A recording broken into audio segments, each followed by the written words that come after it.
আপুনি এতিয়া কি ভাবি আছে 6টা বাজিছে 7টা বাজিছে but what if I tell you that time doesn't actually exist ভুল বুজিব নিদো ঘড়ীটো এক্সিষ্ট কৰে ক্যালেন্ডাৰখনো এক্সিষ্ট কৰে কিন্তু ৰিয়েলিটিত কি হৈ আছে চেঞ্জ সব বস্তু চেঞ্জ হৈ আছে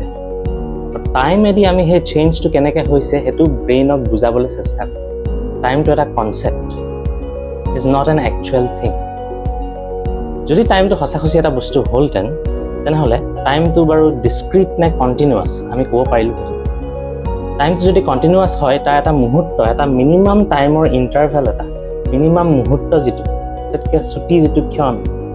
সেইটো জিৰ' হ'ব লাগিব যদি কন্টিনিউয়াস হয় টাইম আৰু এটা ক্ষণ জিৰ' হৈ ক্ষণে ক্ষণে লগ লাগি টাইমটো পাৰ হৈ কেতিয়াও যাব নোৱাৰে আৰু টাইমটো যদি ডিসক্ৰিট হয় কন্টিনিউয়াস নহয় যেনিবা ধৰি লৈছোঁ তেতিয়া আমি টাইমৰ মুহূৰ্তটোৰ ভ্যালু এটা দিব পাৰিম যে 0.1 সেকেন্ডটো এটা মুহূৰ্ত বা 0.01 সেকেন্ডটো এটা মুহূৰ্ত এতিয়া আমাৰ ওচৰত এনেকুৱা ঘড়ী আছে যিবিলাকে 0.001 সেকেন্ড 0.0001 সেকেন্ডলৈকে মেজাৰ কৰিব পাৰে but it is only a matter of precision আমি পিছলৈ আৰু তাতকৈও সৰু সৰু ক্ষণ মেজাৰ কৰিব পৰা ঘড়ী বনাব পাৰিম গতিকে টাইমটো ডিসক্ৰিটো হয় বুলি আমি ক'ব নোৱাৰোঁ গতিকে আমাৰ ওচৰত এটাই উত্তৰ থাকিল যে টাইম বুলি একো বস্তু নাই নেক্সট টাইম কোনোবাই যদি কয় মোৰ ওচৰত টাইম নাই বুলি আপোনালোকে সুধিব লাগে আচলতে আপুনি কি চেঞ্জ কৰিবলৈ গৈ আছে